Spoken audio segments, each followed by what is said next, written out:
Halo, apa kabar semuanya para pemirsa pencari ilmu pengetahuan yang sangat cerdas dan berbahagia. Selamat datang dan selamat mencari ilmu pengetahuan di YouTube channel Kunci Sejarah. Kali ini sangat spesial banget buat kalian semuanya ya, karena Kunci Sejarah akan memberikan sebuah ilmu pengetahuan yang akan membahas tentang Tuanku Imam Bonjol dan kisah perjuangannya di Perang Padri. Namun sebelum saya membahasnya, alangkah baiknya kalian yang masih belum mendukung YouTube channel Kunci Sejarah ini segera dukung ya dengan cara tekan tombol like dan subscribe agar kalian tidak tertinggal informasi serta ilmu pengetahuan berikutnya. Baik, terima kasih atas dukungannya ya. Dan langsung saja ke pokok pembahasannya. Tuanku Imam Bonjol dan kisah perjuangannya di Perang Padri.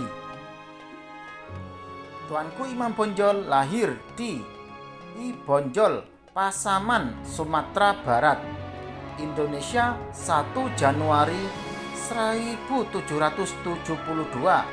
dan wafat dalam pengasingan dan dimakamkan di Lota, Pineleng, Minahasa 6 November 1864. Ia merupakan seorang ulama yang berjuang melawan Belanda dalam peperangan yang dikenal dengan nama Perang Padri tahun 1803 sampai 1838. Tuanku Imam Bonjol bernama asli Muhammad Sahab dan merupakan putra dari pasangan Bayanuddin Sahab, yaitu seorang ayah, dan Hamatun, yaitu seorang ibu.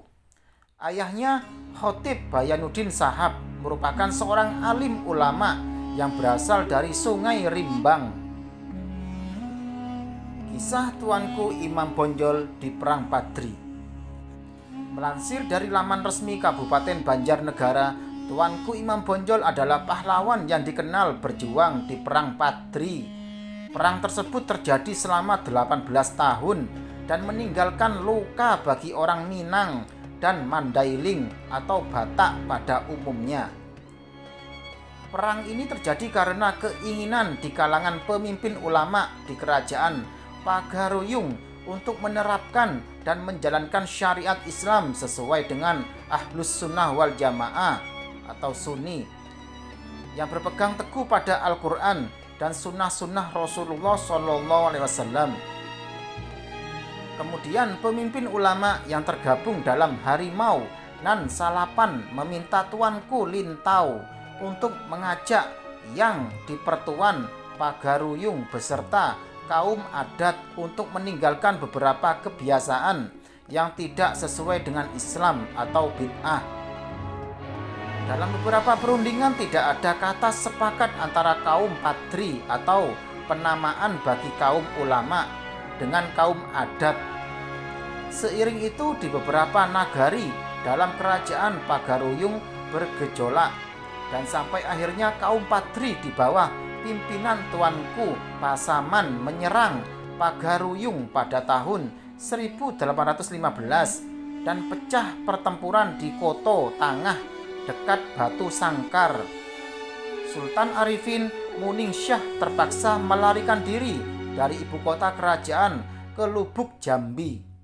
Pada tanggal 21 Februari 1821, kaum adat kemudian bekerja sama dengan pemerintahan Hindia Belanda berperang melawan kaum Padri dalam perjanjian yang ditandatangani di Padang.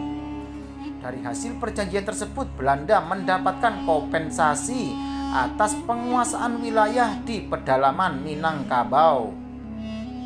Karena hasil perjanjian tersebut, pasukan Padri melawan dengan tangguh.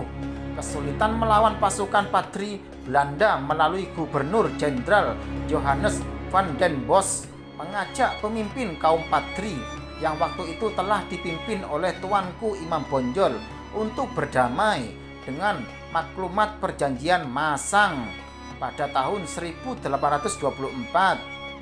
Terjadi perubahan perang pada tahun 1833 di mana perang berubah menjadi antara kaum adat dan kaum Padri melawan Belanda.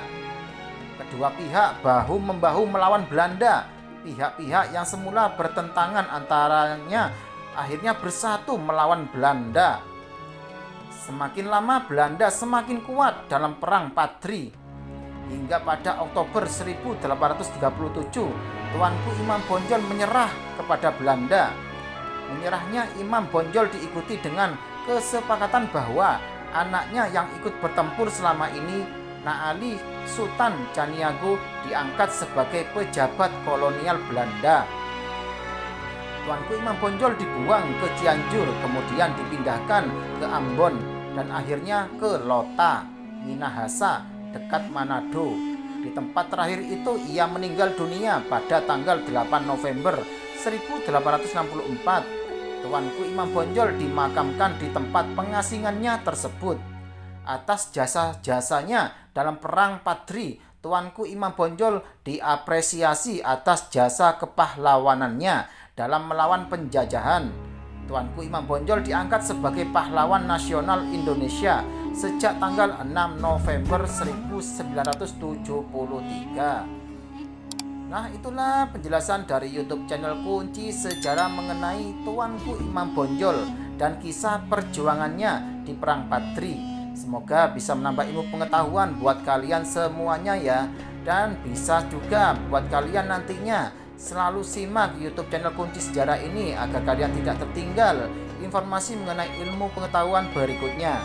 Sekian, terima kasih, semoga bermanfaat ya.